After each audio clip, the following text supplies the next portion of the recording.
سنة رابعة ابتدائي. إن شاء الله النهاردة هنحل مع بعضنا مراجعة على المفهوم الأول. تمام. السؤال الأول بيقول لي اختر الإجابة الصحيحة. 1. يختلف سمك فراء الحيوان على حسب سرعة الرياح ولا حرارة البيئة. هيا لافي. حرارة البيئة. برافو. 2. يوجد تحت جلد الدب القطبي طبقة سميكة من الدهون ولا البروتينات. هيا أحمد. الدهون. تمام. 3. يغطي جسم نقط ريش كثيف وطبقة سميكة من الدهون. الدب القطبي ولا البطريق؟ البطريق. تمام. طيب 4. من الصفات التي تساعد الحيوان على التخفي نقط. لون الفراء، كثافة الفراء، شكل الأذن، شكل الأسنان. هيا لاف. لون الفراء. برافو. طيب 5 بيقول لي قدرة حرباء النمر على الاختباء ومساعدة لونه أو شكله الطبيعي يسمى الاختباء، التخفي، التباين، السلوك. هيا مونيكا. تخفي. برافو عليك. 6. كل مما يلي من أمثلة التكيفات التركيبية في حرباء النمر ما عدا، يعني كل اللي هقوله تكيف تركيبي ما عدا حاجة واحدة. أقداما تشبه حرف في. الحراشف الملونة، تغيير ألوان حراشفها. هيا أحمد. تغيير ألوان حراشفها. برافو عليك. طيب 7 بيقول لي جذور نبات النخيل تساعده على نقط. الصمود أمام الرياح ولا الوصول إلى المياه الجوفية ولا تثبيت النبات في التربة ولا كل ما سبق. ها يا أحمد. هنا الصمود أمام الرياح. لا طبعا كله. اولا النخيل ده بيعيش فين؟ في الصحراء، يعني الصحراء فيها ندرة ميه، فلازم الجذور بتبقى قويه عشان تثبت النبات في التربه وعشان توصل للمياه الجوفيه، وكمان عشان تبقى صامده ثابته كده مستقيمه قدام ايه؟ الرياح، تبقى جامده كده. تمام. يبقى كده كل ما سبق. كل ايه؟ طيب بالنسبه للسؤال رقم 8 بيقول لي اشجار نقط ذات اوراق شبكيه تسمح للرياح بالمرور بلطف بينها. الكابوك ولا الصنط ولا المنجروف ولا الصنوبر. يا لافا. برافو كابوك. طب 9 بيقول لي تمتلك شجرة الصنط نقط صغيرة لتمكنها من الاحتفاظ بالماء. جذورا ولا أوراقا ولا زهورا ولا ساقا. يا مين عارف؟ يا لافا. برافو يا حبيبتي. أوراقا. 10 بيقول لي تفرز شجرة نقط سما يجعل طعم أوراقها كريها وسيئا. الصنط ولا المنجروف ولا الكابوك ولا التين الشوكي. مين اللي بتفرز السم؟ الصمت. الصمت. برافو عليك. طيب يساعد الشكل نقط لأوراق النباتات على انزلاق الثلج من فوق أغصانها. المثلث ولا المربع ولا الدائري ولا المظلي.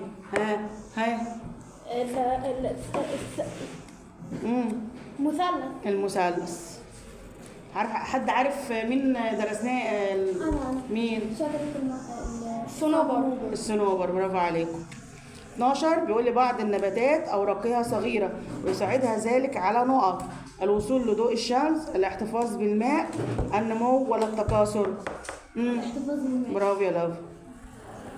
13 بيقول لي العضو الذي يمتص الغذاء المهضوم. الأمعاء نقط. الأمعاء الدقيقة ولا الأمعاء الغليظة ولا الرئة ولا المعدة. قول يا أحمد. المعدة. غلط. الأمعاء الدقيقة. الأمعاء الإيه؟ الدقيقة. تمام. 12 أي مما يلي ليس من مكونات الجهاز التنفسي.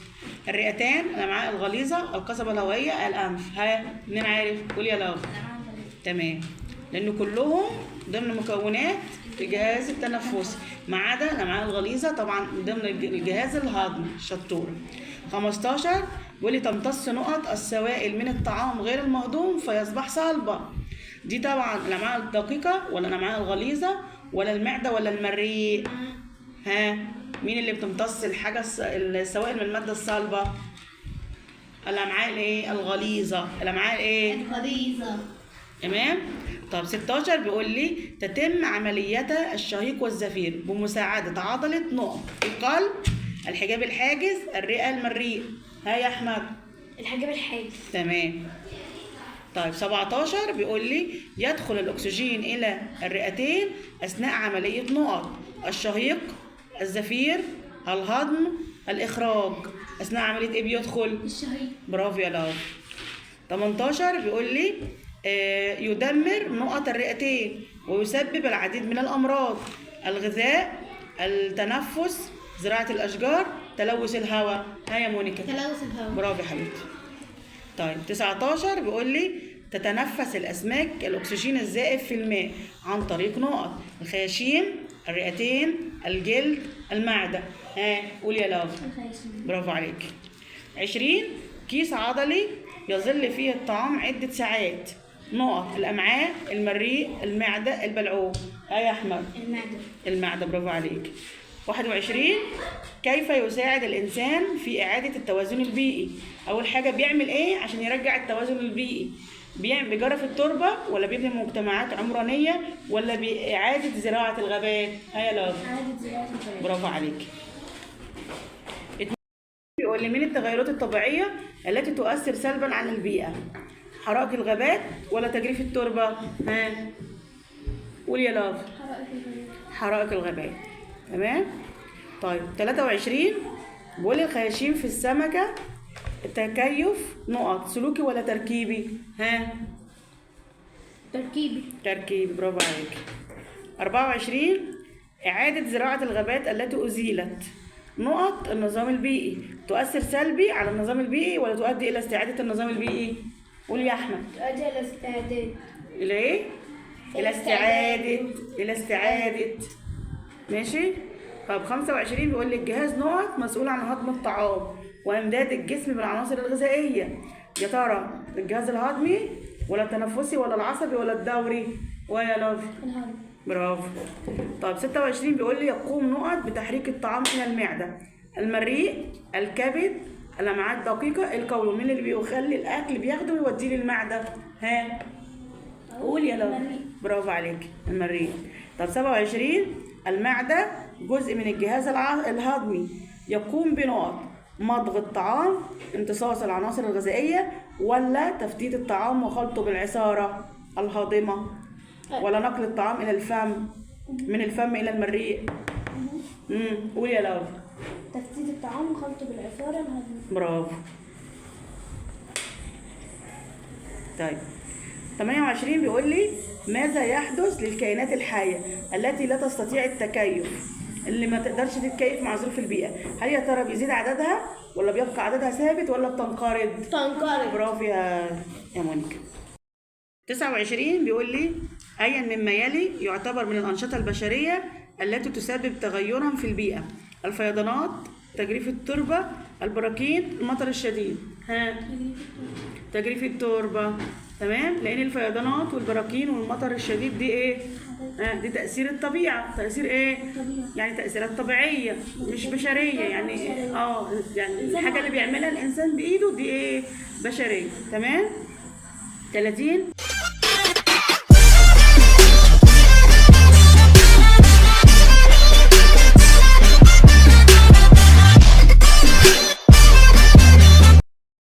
بيقول لي كل مما يلي يحدث أثناء عملية الزفير ما عدا: تحرك الحجاب الحاجز لأسفل، خروج غاز ثاني أكسيد الكربون، ضيق القفص الصدري، انبساط الحجاب الحاجز. ها لافي. تحرك الحجاب الحاجز إلى الأسفل. برافو، عشان دي بتحصل أثناء عملية الشهيق. تمام. 31 بيقول لي يمتلك معظم النباتات الصحراوية نقط لمنع الحيوانات من أكلها: أشواكا ولا أوراقا ولا جذورا ولا ثمارا؟ قولي يا بابا. أشواكا. برافو. طيب 32 بيقول لي تساعد الفراء نقط الحيوانات على التخفي بين الأشجار. تمام. الداكنة ولا الكثيفة ولا الخفيفة ولا البيضاء؟ بين الأشجار تبقى يا لافي. برافو عليك. طيب 23 بيقول لي الجهاز الذي يمد جسم الإنسان بالأكسجين ويخلصه من ثاني أكسيد الكربون هو التنفسي ولا الهضمي ولا العصبي ولا الدوري؟ ها يا أحمد. التنفسي. برافو عليك. طيب 34 بيقول لي تشمل عمليات التكيف التغيرات التي نقط: تحسن بقاء الأنواع ولا تقلل عمليات التكاثر ولا تقلل فرص البقاء؟ ها التكيف ده بيعمل ايه؟ بيقلل عمليات التكاثر، بيقلل فرص البقاء، ولا بيحسن بقاء الانواع؟ بيحسن بقاء. برافو عليك. بيحسن بقاء الايه؟ الانواع. 35 بيقول لي من الصفات التي تساعد الحيوان على التخفي: لون الفراء، شكل الاذن، كثافه الفراء، شكل الاسنان. ها، لون الفراغ. لون الفراء. برافو يا مونيكا. 36 أي مما يلي يساعد الزواحف على التخفي من الصخور؟ يا ترى الأرجل القصيرة ولا الحراشف الملونة ولا الفراء البيضاء ولا الفراء الداكنة؟ قولي يا لاف. الايه؟ لا طبعا، اللي بيساعدها على التخفي الحراشف الايه؟ الملونة. اي حراشف الملونة. تمام. السؤال الثاني، ضع علامة صح أو خطأ. 1 التكيف سبب من أسباب بقاء الكائنات الحية، صح ولا غلط؟ صح. طيب 2 تساعد الأذن الطويلة الأذان الطويلة للحيوانات القطبية على تدفئتها. ها، قولي. غلط. ليه بقى؟ لان هي مش محتاجه حد يعني الطويله دي عشان تبردها، وهي مش محتاجه برد، هي اوريدي موجوده في بيئه ايه؟ تلج، يعني برد، يعني هي مش عايزه ودان طويله. الودان الطويله دي يحتاجها زي مين؟ ثعلب الفنك عايش فين؟ في الصحراء، فمحتاج ودان طويله عشان ايه؟ يبرد جسمه. يبرد ايه؟ جسمه. تمام. يبقى هنا السؤال غلط ولا صح؟ غلط. طب 3 بيقول لي تقف مجموعات البطريق على شكل مجموعات لحماية أنفسهم من البرودة، وهذا يعتبر تكيف تركيبي. لما يتجمعوا كده وعشان يدفوا بعض كده، ده تكيف تركيبي؟ ده تكيف ايه؟ تكيف سلوكي. يبقى هنا نقول له غلط. طيب بيقول لي 4 تخزن شجرة الصمت الماء في أوراقها لمواجهة أشهر الجفاف. هي الصمت بتخزن في أوراقها عشان مواجهة أشهر الجفاف. صح ولا غلط؟ يا أحمد. غلط. ليه يا أحمد؟ صح يا ميس. ليه يا أحمد؟ طب ماشي، اللي يقول لي غلط يقول غلط ليه، واللي يقول صح يقول صح ليه؟ عشان الشجرة بيقول لي هنا تخزن الشجرة الماء أوراقها. ده غلط. ده تحت الجذور بتاعتها. ايوه شاطر يا احمد، شاطر. هي الجذور بتاعتها بتمتد ايه؟ ها، لاعماق لتحت الأرض. عشان توصل للمياه الايه؟ الجوفيه، فهتعوض نقص ايه؟ نقص المياه. يبقى هنا السؤال ده ايه كده؟ غلط. تمام. طيب 5 بيقول لي هجرة الطيور نوع من انواع التكيف السلوكي، صح ولا غلط؟ ها يا حبيبتي. صح. برافو عليك. طيب 6 حفر الحيوانات الخنادق يعتبر تكيف تركيبي. يلا يا مونيكا، حفر الخنادق ده تركيبي؟ ها، امال ده ايه؟ تكيف ايه؟ سلوكي. برافو عليك، والسؤال ده غلط. 7 بيقول لي الفراء الكثيف يعتبر تكيف سلوكي. هيا يا احمد. الكثيف غلط. تركيبي. ده ايه؟ تركيبي عشان حاجه ايه؟ مديهوله ربنا، حاجه مديهوله ايه؟ ربنا. طيب 9 بيقول لي تنشر اشجار الصمت روائح جميله في الغابه، صح ولا غلط؟ أنا. لا غلط. غلط. كل ريحتها رائحة ايه؟ كريهة. طب في سؤال هنا احنا كده سيبناه. بيقول لي الثعلب القطبي له اذان وسيقان قصيرة. لحظة، احنا هنا دي دي غلط. بيقول لي هنا الثعلب القطبي له اذان وسيقان قصيرة تساعده على الدفء. صح. هو صح ليه اذان كم كثيرة بس مش لا غلط يا ميس. غلط. برافو عليك، عشان هي فعلا ده القطبي. هو مكتوب قطبي. مش عايش في بيئة باردة، يبقى هنلاقي ايه؟ مش محتاج الوزان الطويلة، مش محتاج الأرجل الطويلة. يبقى هنا الإجابة ايه؟ صح. إجابة صح. إجابة ايه؟ صح. تمام. نيجي للسؤال اللي بعده. بيقول لي أقدام البطريق لا تتجمد بسبب وجود طبقة من الدهون بها، صح ولا غلط؟ لا غلط، ده الأوعية الدموية. بيقول لي أقدام البطريق لا تتجمد بسبب وجود طبقة من الدهون. ها يا أحمد. رجله ما بتجمدش عشان رجله ما بتجمدش بسبب الأوعية الدموية. ايوه، لكن مش الدهون اساسا مش بتبقى موجوده فين؟ الدهون دي بتبقى في الريش. الدهون دي موجوده فين؟ في جسمك. موجوده فين؟ موجود طبعا. طيب 11 بيقول لي تتراكم الثلوج على اشجار الصنوبر وتسبب كسر فروعها، صح ولا غلط؟ غلط. غلط، لان هي ما بتكسرش فروعها، لان هي على شكل ايه؟ مثلث، فتيجي تتزحلق. ايوه، تنزلق السلك فما يكسرش ايه؟ الفروع بتاعتها. يبقى دي كده ايه؟ غلط. طيب 12 بيقول لي الجهاز التنفسي مسؤول عن هضم الطعام، صح ولا غلط؟ ده الجهاز الهضمي. برافو يا احمد، يبقى نقول له غلط، ده الجهاز الهضمي. 13 بيقول لي تقوم المعده بخلط الطعام مع العصاره الهاضمه، صح ولا غلط؟ صح. برافو. طيب 14 بيقول لي يغطي جسم الدب القطبي حراشف ملونه. غلط. غلط. ده حرباء النمر. برافو عليك. طيب 15 بيقول لي عيون حرباء النمر تتحرك في اتجاه واحد، ها يا لاف؟ غلط. طبعا اتجاهين متعاكسين. طيب 16 تستخدم الاسماك الحراشيف لاستخلاص الاكسجين من الماء. صح. غلط. مين اللي بتستخلص الخياشيم. ها الخياشيم، برافو يا احمد. 17 تحتاج النباتات الى جذور طويلة ممتدة في أعماق التربة للبقاء في البيئة قليلة الماء. صح ولا غلط؟ غلط. ليه؟ لازم الماء تبقى. طب ما انا دلوقتي عندي شجره في بيئه ما فيهاش ميه، يعني زي الصحراء، مش لازم الجذور بتاعتها تبقى طويله عشان توصل لاعماق التربه وتطلع لها ميه؟ يبقى السؤال ده صح ولا غلط؟ طبعا صح. طيب 18 بيقول لي يتحول الطعام من صوره معقده الى بسيطه اثناء عمليه الهضم، يا لاف؟ صح. طيب 19 بيقول لي اذان الثعلب القطبي اطول من اذان ثعلب الفنج، صح ولا غلط؟ غلط لان العكس. العكس. طيب 20 بيقول لي ينقبض الحجاب الحاجز ويهبط الى اسفل اثناء عمليه الشهيق. غلط. عمليه الزفير. صح ولا غلط؟ ليه؟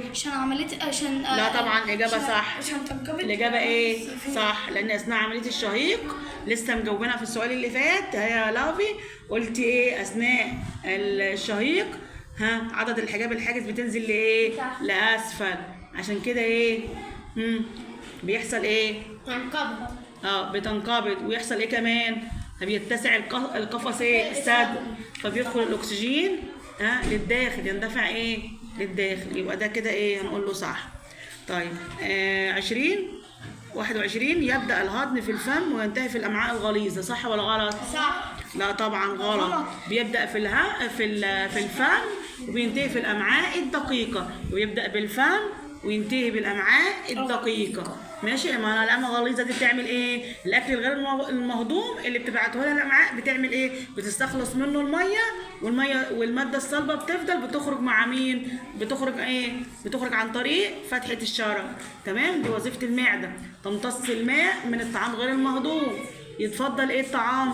مادة صلبة عشان خدت منه المية، فبيخرج عن طريق ايه؟ فتحة الشرج. تمام كده؟ طيب هنا بيقول لي رقم 22 تستخلص الأسماك الماء الزائد في الماء عن طريق الرئتين. غلط. عن طريق مين؟ الخياشيم. طيب 23 بيقول لي عند الجري وبذل المجهود يقل عدد مرات التنفس.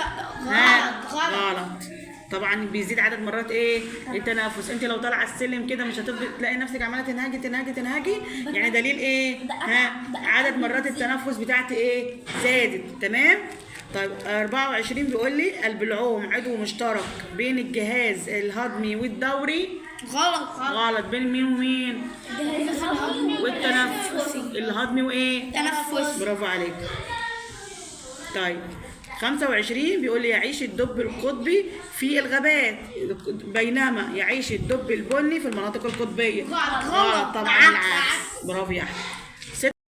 26 الحيوانات التي يتنوع مصادر غذائها تعتبر أقل قدرة على البقاء من غيرها، صح ولا غلط؟ غلط طبعا، لأن هي لما بتاكل حاجات كتير ده بيخليها ما لقيتش الحاجة دي تاكل غيرها فإيه ده بيديها فرصة للإيه؟ للبقاء، فرصة لإيه؟ البقاء. طيب السؤال 27 بيقول يتغير لون الفراء لبعض الحيوانات بتغير فصول السنة مثل الثعلب القطبي. صح طبعا. عارفين لونه بيبقى إيه؟ أبيض في الشتاء ولما بيذوب التلج بيتحول لون ايه؟ بني. طيب نيجي للسؤال الثالث بيقول لي اكتب المصطلح العلمي. العملية التي ينبسط فيها الحجاب الحاجز ويتحرك إلى أعلى، دي إيه بقى؟ عملية إيه؟ دي عملية الزفير. برافو يا أحمد، عملية الزفير. طيب 2 بيقول لي تغير في سلوك الكائنات الحية ويساعدها على البقاء. مين عارفه؟ التكيف. الإيه؟ التكيف. لو الحيوان ما تكيفش. طيب عضو ميكروب الاسماك يستخلص الاكسجين من الماء؟ ها مين عارفه؟ قول يا لاب. الخياشيم، برافو عليك. طيب 4 عملية دفع الهواء داخل وخارج الجسم، ده مين؟ اللي هو ايه؟ التنفس. عملية ايه؟ تنفس. عملية التنفس. طيب 5 إحدى صور التكيف تساعد الحيوان على الاختباء من الحيوانات المفترسة أو التسلل إلى الفريسة، مين ده بقى؟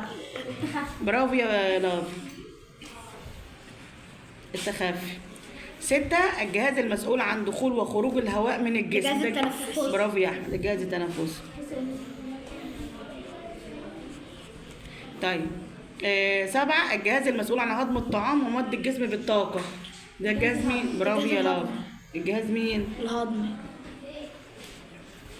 طيب 8 غاز ضروري لتنفس الكائنات الحية على سطح الأرض، ها برافو، غاز الأكسجين. طيب رقم 9 بيقول تغير في تركيب أحد أجزاء جسم الحيوان، ها تركيبي. تكيف تركيبي.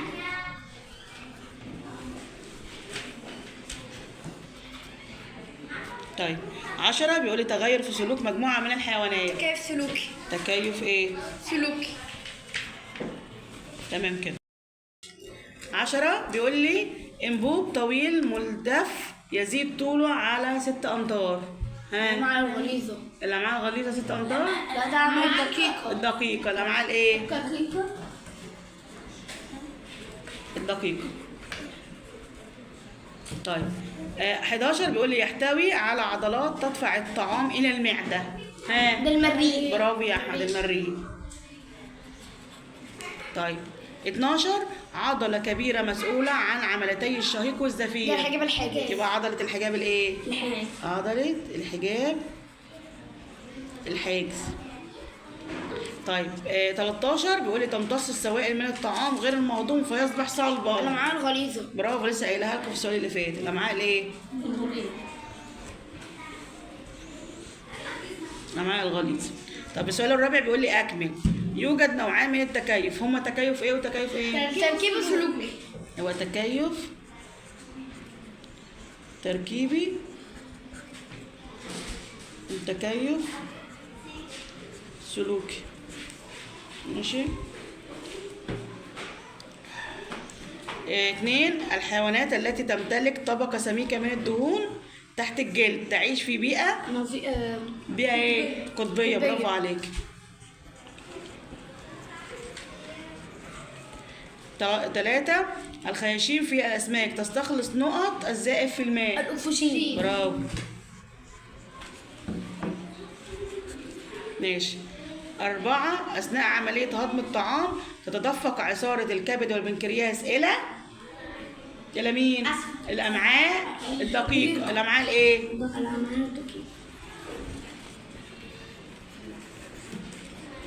طيب 5 يمر الغذاء غير المهضوم من الأمعاء الدقيقة إلى الأمعاء الغليظة. الأمعاء الغليظة.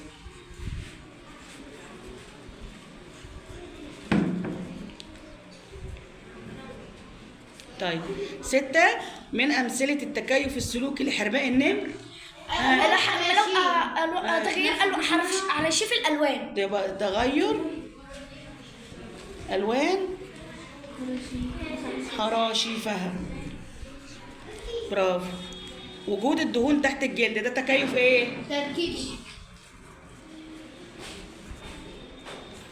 طيب 8 تمتلك السحالي نقط تساعدها على التخفي من الصخور، ها السحالي عندها ايه؟ حراشيف ملونة. برافو يا احمد، حراشيف ملونة، ماشي، او حراشف ملونة. 9 تنمو نقط في اشجار الكبوك لاعلى حتى تصل الى جذع الشجرة، ايه هو بقى اللي بينمو الاعلى؟ الجذور ايه؟ داعمة، برافو يا هلا، جذور داعمة، جذور ايه؟ طيب 10 بيقول لي اوراق النباتات التي تعيش في الغابات المطيرة بتكون ايه؟ أوراق صغيرة. اوراق النباتات التي تعيش في الغابات المطيرة أوراقها كبيرة. بتكون اوراقها ايه؟ كبيرة. كبيرة، عشان ايه؟ تمتص ضوء الشمس. تمتص ضوء الشمس، برافو يا مونيكا. 11 يغطي جسم الثعلب القطبي بالفراء. فراغ. برافو. طيب تحتاج 12 تحتاج النباتات إلى نقط ممتدة في أعماق التربة للبقاء في البيئة نادرة المياه. إلى تحتاج لإيه؟ جذور. لإيه؟ طيب 13 العضو المشترك بين الجهاز الهضمي والتنفسي البلعوم. برافو يا لاف. طيب 14 أشجار نقط لديها جذور طويلة وقوية لمواجهة أمواج البحر. اشكار لا غلط. الكبوت. ولا الكبوت. السمك. المنجروف. المنجروف. طيب 15 أثناء الزفير يخرج غاز ثاني اكسيد الكربون. برافو عليكم، ثاني أكسيد الكربون. طيب 16 أشواك نباتات الصبار تعتبر تكيف تركيبي. برافو يا مونيكا. طيب 17 تساعد الأوراق نقط في النباتات على امتصاص قدر كبير من أشعة الشمس. الأوراق إيه؟ الأوراق الإيه؟ الصغيرة. الأوراق الكبيرة. الكبيرة أو الكبيرة. المفلطحة. الكبيرة أو المفلطحة. طيب 18 عضو يخلط الطعام بالسوائل والعسلات الهضمية. برافو. طيب 19 تنقبض وتنبسط عضلة نقط أثناء عملية الحجاب الحاجز. الشهيق والزفير. الحجاب الحاجز. الحجاب الحاجز. طيب 20 الأجهزة في جسم الإنسان تعتبر تكيف تركيبي. برافو. عندما تتناول الطعام يحصل جسمك على برافو يا رب. أحمد حدد نوع التكيف. 1 طول رقبة الزرافة. هيا لو تكيف ايه؟ تركيبي. يبقى تكيف تركيبي. ماشي. 2 تغير لون حراشي في حرباء النمل. التركيبي. سلوكي. يبقى تكيف سلوكي. 3 الزوائد الجلدية في البط. هيا لا تركيبي. برافو عليكي. طيب 4 هجرة الطيور. سلوكي. برافو يا مونيكا. طيب 5 أقدام حرباء النمر على شكل حرف في. تركيبي. طيب 6 الفراء في الحيوانات. تركيبي. سلوكي. تركيبي طبعا. 7 مش الفراء ده ربنا مديهوله. طالما ربنا مديهوله يبقى ايه؟ تركيبي. يبقى تكيف تركيبي. طيب 7 وجود طبقة من الدهون في بعض الحيوانات. تركيبي. ماشي. 8 إرسال أشجار الصمت روائح كريهة في الغابة. تركيبي. غلط. سلوكي. يبقى ايه؟ سلوكي. طيب 9 المخالب القوية لدى النسور والصقور. تركيبي. طيب 10 الجذور الطويلة القوية في بعض النباتات. هيا لافي. برافو يا لافي. طيب 11 بيقول لي تمتلك نبات زنبق الماء أوراق عريضة. تركيبي. عارفين ليه عندها أوراق عريضة؟ عشان ضوء الشمس. عشان تمتص ضوء الايه؟ الشمس. برافو يا لافي.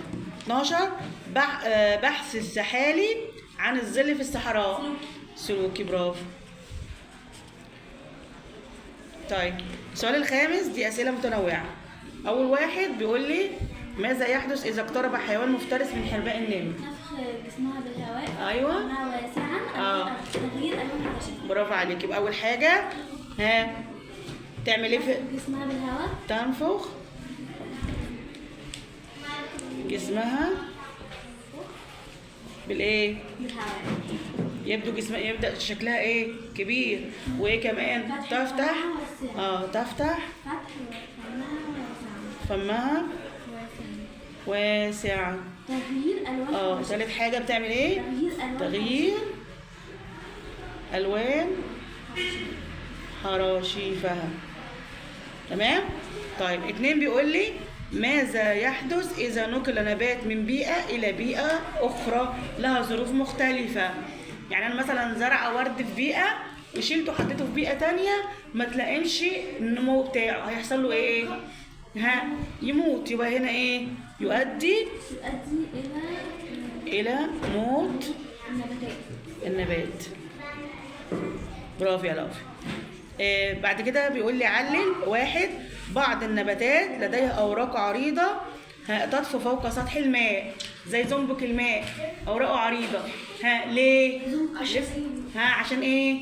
تمتص أكبر كمية من ضوء الإيه؟ مقدارا كبيرا من ضوء الشمس. برافو عليك. يبقى نقول له لتمتص مقدارا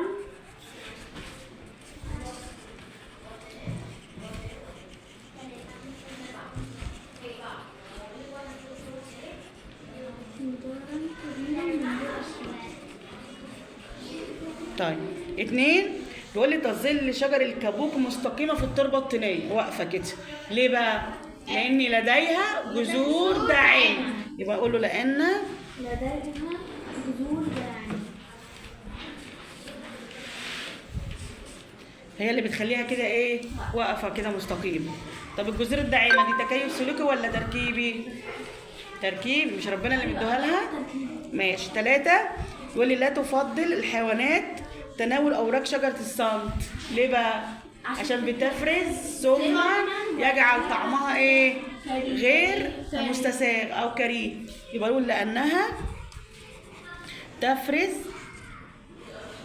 سما يجعل طعمها سيء. ماشي. 4 بيقول لي ماذا يحدث للحجاب الحاجز أثناء عملية الشهيق؟ أثناء عملية الشهيق الحجاب الحاجز بينزل لإيه؟ لأسفل. يعني بينقبض. يعني إيه؟ يعني القفص الصدري بيتسع. القفص الصدري بإيه؟ فبيدخل غاز إيه؟ غاز الأكسجين. يبقى أول حاجة ينقبض عضلة الحجاب الإيه؟ الحاجز. أي إيه؟ أي إيه؟ ينزل لإيه؟ يتحرك لأسفل. تاني حاجة يحصل له إيه؟ يزيد مساحة القفص الصدري. آخر حاجة يعمل إيه؟ يندفع غاز الأكسجين. غاز إيه؟ تمام؟ طيب 5 بيقول لي تحتاج الأسماك إلى ماء نظيف. ليه؟ ليه تحتاج لماء نظيف؟ يعني ماء مش ملوث. عشان تاخد الفرص. لا، عشان تظل حية. عشان ايه؟ تظل حية. يبقى كي تظل حية. تمام؟ طيب 6 بيقول لي ما هي الآثار السلبية لتلوث الماء والهواء على الإنسان؟ طب تعالى ناخدهم واحدة واحدة كده. أول حاجة تلوث المية. المية لما تكون ملوثة يبقى كده المحاصيل الزراعية هتكبر ولا مش هتكبر؟ هتكبر ازاي والمية ملوثة؟ يبقى ايه؟ عدم نمو المحاصيل الزراعية.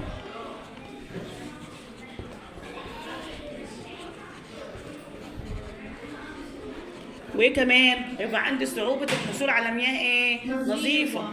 يبقى صعوبة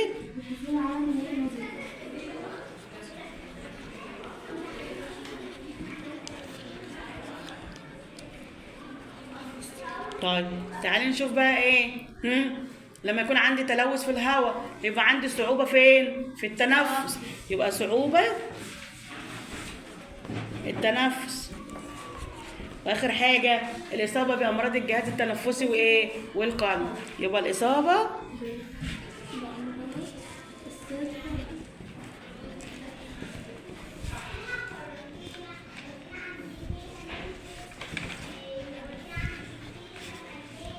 تمام؟